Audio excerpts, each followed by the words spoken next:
耶穌晚上在海上行走，門徒竟然看見。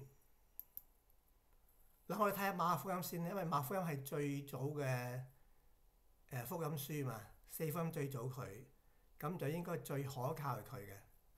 嗱，馬可福音第6章講乜嘢咧？佢話耶穌催啲門徒上船啊，就去到想過去個湖咧，即係加利利湖另一邊嘅伯賽大啦呢個地方。咁咧佢叫眾人散開，然之後咧佢自己去山上去禱告啊。咁到夜晚點咧？咁啲門徒咧就真係撐船啦。嗱，呢度好奇怪，點解夜晚去撐船咧？夜晚會係比較危險噶嘛，因為睇唔到噶嘛，完全係黑掹掹噶嘛。咁啊可能會撞船啦，可能會擱淺啦，嚇好多問題會發生啦。咁咧佢啲門徒撐船嗰時咧，耶穌喺岸上邊嘅。咁耶穌咧見到咧門徒撐船好辛苦啊，同埋個時間夜裏約有4更天，即係咧大約係凌晨3點至到6點咧，係應該好黑嘅。咁耶穌咧就喺呢個時間咧就係喺海上行走啊，想行到去佢嗰邊，想幫佢哋啦。但係門徒咧係見到嘅。嗱，佢啲咁黑嘅點會見到咧？咁咧就啲門徒就好驚啦。但係耶穌同佢哋講唔使驚嚇。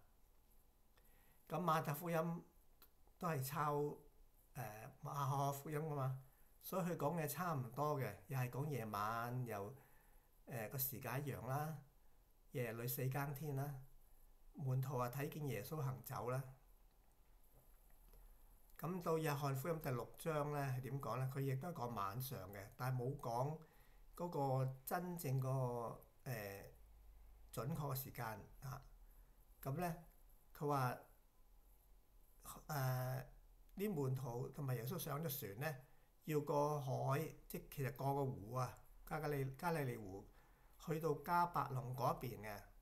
嗱，同上邊呢個馬可福音嗰度講伯賽大啊嘛。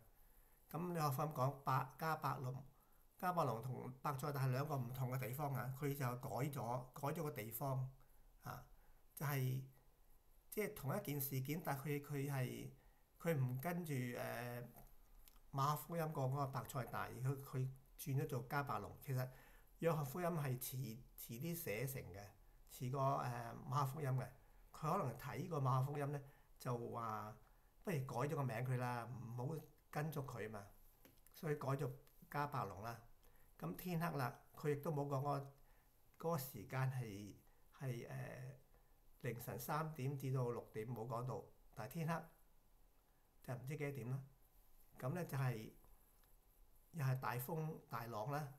咁耶穌就係喺海上行走啦，行去想安慰佢哋啦。嗱，呢度講到即係又係見到啊，即係夜晚佢即係冇可能見到噶嘛。但係佢都話耶穌行走嗰時就係俾門徒見到啊。嗱，我哋睇下另一個case 係點咧？耶穌平靜風和海。嗱，首先睇下馬可福音先咧，因為佢係最早嘅福音書嘛。佢呢度都係講晚上咧，佢哋耶穌同啲門徒講話我哋撐船去湖嘅另一邊啦。咁亦都係好奇怪，點解夜晚撐船咧又係非常危險噶嘛？咁咧就耶穌喺船上咧瞓覺，咁突然間大風大浪咧，門徒咧叫醒耶穌。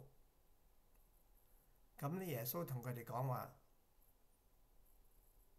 對啲風浪講話停啊，停止停風，風浪要停。咁啲風浪跟住真係停啦。